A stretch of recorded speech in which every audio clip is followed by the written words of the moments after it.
ইব্রাহিম খলিলুল্লাহ, ছেলের নাম জবিহুল্লাহ, ঘর বানাইছে বাইতুল্লাহ, তার শিক্ষক হইল হাবিবুল্লাহ, পাঠ্য হইল কিতাবুল্লাহ, ছাত্র হলো হিজবুল্লাহ, পরীক্ষা নিয়েছেন উলাইকাল্লাযীনা ইমতাহানাল্লাহ, স্বয়ং আল্লাহ সার্টিফিকেট দিয়েছেন জাতি আল্লাহ।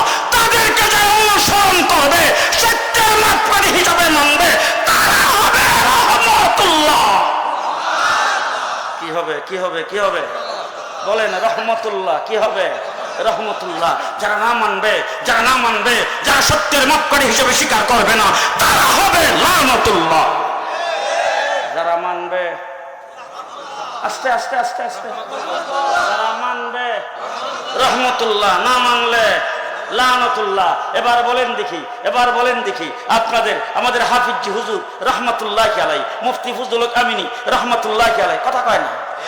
শাইখুল হাদিস আল্লামা আজিজুল হক রহমতুল্লাহ, নূর হোসেন কাসেমী রহমতুল্লাহ, আহমদ শফি রহমতুল্লাহ, জুনায়েদ বাবনগরী রহমতুল্লাহ, ফখরে বাঙ্গাল রহমতুল্লাহ, হযরতে মাদানী রহমতুল্লাহ, আশরাফ আলী থানভী রহমতুল্লাহ, আনোয়ার শাহ কাশ্মীরি রহমতুল্লাহ, তাম পৃথিবীর বুজুর্গ আলেম সবাই মারা গেলে রহমতুল্লাহ।